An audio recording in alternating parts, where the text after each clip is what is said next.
Hi అండి. అందరికీ good morning. ఎలా ఉన్నారు? బాగున్నారా? నేను కూడా చాలా బాగున్నాను. నిద్ర లేచి ఒక అరగంట టైం అవుతుంది. బయట గచ్చంతా ఊడ్చి కడిగి ముగ్గు పెట్టేసి ముగ్గులో పసుపు కుంకుమ వేసి ఇంక ఇంట్లోకి వచ్చి ఇంట్లో తలుపులన్నీ ఓపెన్ చేస్తున్నాను. ఉదయాన్నే ఇంట్లో తలుపులు కిటికీలు అన్నీ ఓపెన్ చేసి ఉంచుతాను. ఇంట్లోకి వెళ్తూరి గాలి అనేది వచ్చింది కదా. తూర్పు వాకిలిన ఉన్న తలుపులు తీసుకుంటే సూర్యుడు మన ఇంట్లోకి వచ్చి సూర్యకిరణాలు మన ఇంట్లోకి వస్తే చాలా మంచిదంట. అందుకే తూర్పు వైపునున్న కిటికీలు కానీ తలుపులు కానీ అస్సలు మూసివేసి ఉంచను. పిల్లలైతే ఇంకా నిద్ర లేవలేదండి. వాళ్ళు నిద్రపోతానే ఉన్నారు. సెలవులు కదా, ఇంకా నిద్రపోనిలని నేను వదిలేశాను. అందులో బతుకమ్మ దగ్గరికి వెళ్ళి ఇంటికి వచ్చేటప్పటికి చాలా లేట్ అవుతుంది. రాత్రి టైం 12 అలా అవుతుంది. ఇంకా అందుకని పిల్లలు లేచినా ఏం చేస్తారు, ఆడుకోవటం, టీవీలు చూడటం, ఫోన్లు చూడటం. ఉదయాన్నే అయితే హాట్ వాటర్ తాగుతున్నాను. రోజు పిల్లలకు స్కూల్ ఉన్నప్పుడైతే మాత్రం ఉదయాన్నే హాట్ వాటర్ తాగను. కానీ ఇప్పుడైతే కొంచెం పనులు అనేవి హడావుడి లేదుగా, నిదానంగా చేసుకోవచ్చు కదా అని ఇంక ఇప్పుడైతే హాట్ వాటర్ తాగుతున్నానండి. నైట్ మనం ఎంత లేటుగా పడుకున్నా ఉదయం మాత్రం త్వరగా నిద్ర లేవాల్సిందే. ఎందుకంటే ఇంటి ముందు పాచికసు ఊడ్చుకొని ముగ్గు పెట్టుకోవాల్సిందే. నైటే ఊడుద్దామంటే గుడి నుంచి వచ్చేటప్పటికి చాలా లేట్ అవుతుంది. అందుకని లేటుగా పడుకున్నా సరే త్వరగా నిద్ర లేవాల్సి వస్తుంది. నైటు అన్నాలు అవి తినేటప్పుడు కూడా చాలా లేట్ అవుతుంది. అన్నం అదేం తినట్లేదులేండి. గుడి నుంచి వచ్చేటప్పటికి లేట్ అవుతుంది కదా, ఇంకా అక్కడ ప్రసాదం ఏదో ఒకటి తింటున్నాము, ఇంకా అలాగే పడుకుంటున్నాము. అలా ఉండటం వల్ల హెల్త్కి అంత మంచిది కాదు. ఆ టైం అప్పుడు తినటం, లేటుగా పడుకోవటం, మళ్ళీ తర్వాత ఇంకా ఈ 10 రోజులు అయిపోయిన తర్వాత మనకి హెల్త్ ప్రాబ్లమ్స్ అనేవి వస్తూ ఉంటాయి.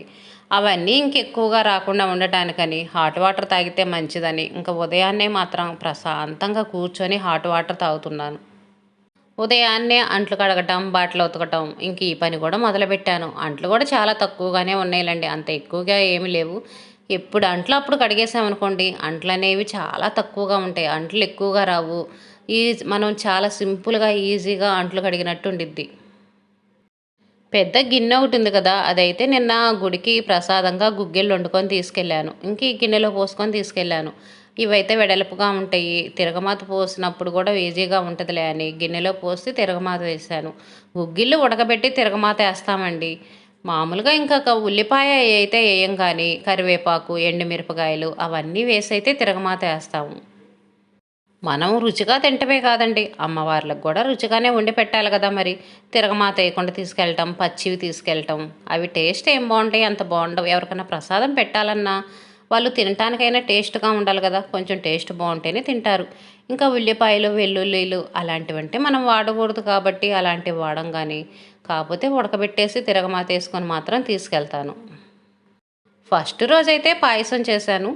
ఇంక నిన్నైతేనేమో గుగ్గిళ్ళు వండాను. ఇంక తర్వాత ఇంకేదో ఒకటి చేసుకొని తీసుకెళ్తా ఉండటమే. ఒక్కొక్కరు ఒక్కొక్క రోజు ఒక్కొక్క ప్రసాదం తీసుకొస్తూ ఉంటారు. ఈరోజు టిఫిన్ కూడా చాలా సింపుల్ అండి. ఎక్కువ కష్టపడి టిఫిన్ చేయాల్సిన అవసరం కూడా లేదు. పిల్లలైతే నూడిల్స్ కావాలన్నారు. ఇంట్లో అయితే ప్రస్తుతానికి పిండి కూడా ఏం లేదు. సరుకులు కూడా చాలా వాటికి అయిపోయినాయి. ఇంకా సరుకులు కూడా తెప్పించాలి. ఇంకా అందుకని ఈరోజైతే పిల్లలు నూడిల్స్ చేయమన్నారు కదా, పిల్లలకైతే నూడిల్స్ చేస్తున్నాను. నాకైతే మాత్రం కొంచెం అన్నం మిగిలింది. ఇంకా అన్నం తినేయొచ్చులని నైట్ ఎలాగో అన్నం తినలేదు. ఇంకా ఉదయాన్నే అన్నం తినాలనిపించదు కదా, సద్దన్నంతో అడ్జస్ట్ అవుదాంలే అనుకుంటున్నా. ఉదయాన్నే మనం అంట్లు కడిగేసి బట్టలు ఉతికేసుకున్నాం అనుకోండి, పని అనేది చాలా తేలిగ్గా త్వరగా అయిపోయినట్టు ఉండిద్ది. మీరు ఎప్పుడైనా చూడండి, మరి ఉదయాన్నే అంట్లు కడిగేసి బట్టలు ఉతికేసుకుంటే మాత్రం పని మొత్తం అయిపోయినట్టు ఉండిద్ది. పిల్లలు స్కూల్కి వెళ్ళేటప్పుడు మనం ఏం చేస్తామంటే ముందు వంట పని చేస్తాం. వంట పని చేసేసి తర్వాత ఈ అంట్లు పని, బట్టల పని పెట్టుకునేటప్పటికి రొప్పి వచ్చేసిద్ది, చాలా లేట్ అయిపోయిద్ది. ఇంకా మనకి పని అనేది విసుకొచ్చి ఎంతో కష్టపడి ఎంతో పని చేస్తున్నామనే ఫీలింగ్ వచ్చేసిద్ది. అలా కాకుండా ఉదయాన్నే ఈ పనులన్నీ చేసేసుకొని తర్వాత వంట పని చేసుకొని తర్వాత ఇల్లు ఊడవటాలు తుడవటాలు ఆ పనులు చేసుకున్నామంటే 10 గంటలకల్లా పని మొత్తం అయిపోయేది. ప్రశాంతంగా హాయిగా ఉండొచ్చు. కాకపోతే మనకి పిల్లలకి స్కూల్ ఉన్నప్పుడు రోజు ఈ అంట్ల పని, బట్టల పని ముందే చేయటం కుదరదు కదా. ముందు వంట పని చేసి పిల్లల్ని స్కూలుకి పంపించేసేయాలిగా. అందుకని ఇంకా తర్వాత ఈ పనులు చేసుకోవటమే. అంట్లయితే మొత్తం కడిగేసి ఇంకా అదిగోండి పక్కన పెట్టేశాను. టబ్లో వేసే ఉంచుతానండి. నీళ్ళన్నీ టబ్లోకి కారిపోతాయి. తర్వాత ఆ నీళ్ళన్నీ పారబోసి టబ్బును ఒక పక్కన పెట్టేస్తాను. మళ్ళీ అంట్లు వస్తాయి కదా, మనం టిఫిన్ తిన్న అంట్లు వస్తాయి, ఇంకా వేరే అంట్లు అన్నీ ఉంటానే ఉంటాయి కదా, ఏయోటి వాడుతూనే ఉంటాం మనం. ఇంకా అవన్నీ టప్పుకు పడేసుకుంటాను. టిఫిన్ తిన్నప్పుడు అంట్లు మరీ ఎక్కువగా వచ్చినాయి అనుకోండి, ఇప్పుడే కడిగేస్తాను. ఉదయం పూటే కడిగేస్తాను. తక్కువ అంట్లు ఉన్నాయి అనుకోండి, ఏదో 1, 2 ఉన్నాయి అనుకోండి, ఇంకా సాయంత్రం పూట అంట్లలో కలిపి కడిగేస్తాను. ఎలా వీలుగా ఉంటే అలా చేస్తాను. 1, 2 అంట్లు కూడా తీసుకొని మొత్తం బయట గాబు దగ్గరికి రావాలి. గాబు దగ్గరకు వచ్చి ప్రత్యేకంగా పీట వేసుకొని కూర్చొని కడగాలి కదా! ఇంకా అందుకని 1, 2 అంట్లు ఏం కడుగుతాంలని టబ్బుకేసి అలాగే ఉంచేస్తాను. ఇంకా అంట్లు కడగటం, బట్టలు ఉతకటం మొత్తం ఈ పనులన్నీ అయిపోయినాయండి. బట్టలు ఉతికిన నీళ్ళు ఉన్నాయి కదా! ఆ నీళ్లు పెట్టేసి ఇంకా గాబు కాడ మొత్తం శుభ్రంగా నీట్‌గా రుద్ది కడిగేశాను. పుల్లల చీపురు పెట్టి రోజు రుద్ది కడిగామనుకోండి, ఎక్కువ పాచు అనేది పట్టదు. చూడటానికి కూడా చాలా నీట్‌గా ఉండిద్ది. కాకపోతే మాకు ఈ బండ దగ్గర బండ్లనేవి చాలా పళ్ళైపోయినాయండి. పళ్ళైపోవటం వల్ల నీళ్ళనేవి నిలబడి కొంచెం పాచి పట్టినట్టుగా ఉంటుంది. బట్టలు ఉతికిన నీళ్ళల్లో మనం బండ్ల తుడిచే కర్రను గనక జాడించామనుకోండి, కర్ర కుచ్చు అనేది బాగా ఫ్రెష్‌గా మురికంతా పోయి చాలా నీట్‌గా ఉంటది. తర్వాత మనం ఇల్లు తుడవబోయే ముందు నార్మల్ వాటర్‌లో జాడించుకోవచ్చు. బట్టలు ఉతికిన నీళ్ళలో జాడించుకొని మళ్ళీ అది డైరెక్ట్‌గా ఇల్లు తుడుస్తారా అనుకోవచ్చు. అలా ఏం కాదండి. బట్టలు ఉతికిన నీళ్ళలో జాడిచ్చేసుకొని మళ్ళీ నార్మల్ వాటర్‌తో జాడిచ్చేసుకొని ఇల్లు తుడుచుకోవచ్చు. ఏం కాదు. ఈ రోజైతే ఈ గొంతె మొత్తం నీట్‌గా కడిగి క్లీన్ చేయాలండి. ఈ గొంతె పక్కన ఇదిగోండి ఇక్కడ నేరేడు చెట్టు ఉంది. ఈ నేరేడు చెట్టు ఉండటం వల్ల కాయలేమో గానీ క్లీన్ చేసుకునే పని మాత్రం నాకు బాగా ఎక్కువైపోయిందండి. డాబా మీద చూస్తేనేమో డాబా మీద ఆకులన్నీ రాలిపోతాయి. మొన్నే కదా డాబా ఊడ్చింది నేను. డాబా ఊడ్చి వీడియో కూడా తీశాను. ఎన్నో రోజులు కావట్లేదు. మళ్ళీ అప్పుడే డాబా నిండా ఆకులు, దుమ్ము రాలిపోయి డాబా మొత్తం గలీజ్ గలీజ్ అయిపోయిందండి. ఈ గొంతు చూస్తేనేమో చూడండి ఎలా ఉండేయో బండలనేవి ఎర్రగా వచ్చేసినాయి.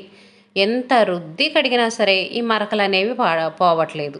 ఈ ఆకులు పడ్డప్పుడు వర్షం పడ్డదనుకోండి, ఆ వర్షానికి ఆ నీళ్ళు అవన్నీ వచ్చేసి ఇదంతా ఎర్రంగా అయిపోయి మరకలు బండ్ల నిండా మరకలేనండి. చెట్టున్న కాడే, చెట్టు లేని కాడ చూడండి బండ్లు మళ్ళీ నీటుగానే ఉన్నాయి. ఆ బట్టలు ఉతికి నీళ్ళు పెట్టి ఆ గొంతు మొత్తం నీట్‌గా కడిగేశాను. మరకలైతే పెద్దగా ఏం పోలేదులెండి. ఇంకేదో పైపైన. అయినా మేము అసలు ఆ గొంతు వాడుకోము. రోజు అయితే అటు వెళ్ళం. కాకపోతే మన ఇంటి పక్కన మన ఇంట్లోదే కాబట్టి రోజు మాత్రం నీట్‌గా ఊడుస్తాను. అప్పుడప్పుడు కడుగుతా ఉంటాను. గొంతు కూడా చాలా చిన్న గొంతు. ఒక్క మనిషి వెళ్ళటానికి కూడా చాలా కష్టంగా ఉండిద్ది. నిన్న ఆకుకూర చేశానండి. ఆకుకూర కొంచెం మిగిలితే ఇంకా ఫ్రిడ్జ్‌లో పెట్టేశాను. నాకు ఈరోజు అన్నం ఉందని చెప్పాను కదా! ఇంకా ఆకుకూర, అన్నం అదే నా టిఫిన్ అయితే మాత్రం. ఇంకా పిల్లల కోసం ఇదిగోండి నూడిల్స్ చేస్తున్నాను. నూడిల్స్ కూడా ఇంక ఇవి హిప్పీ అండి. మ్యాగీ కాదు. మ్యాగీ కోసమే ఎళ్లారు షాప్‌కి. షాప్‌లో మ్యాగీ లేవంట. ఇంక హిప్పీ తెచ్చుకున్నారు. మా అమ్మాయికైతే మ్యాగీ ఇష్టం. మ్యాగీ తెమ్మంటే ఇంక మ్యాగీ దొరకలేదంట. అందులో ఎగ్ వేసి చేయమంది. ఇంకా నవరాత్రులు కదా గుడికెళ్తున్నాం మనం. దసరా అమ్మవారికి పూజలు చేస్తుంటాం. ఇంకా అందుకని ఎగ్ అయితే వేయంలే నార్మల్‌గానే తినమంటే సరేనని ఇంక నార్మల్‌గానే తింటున్నారు. ఇంకో పొయ్యి మీద అయితే కూర కూడా వేశానండి. ఈరోజు సండే కదా!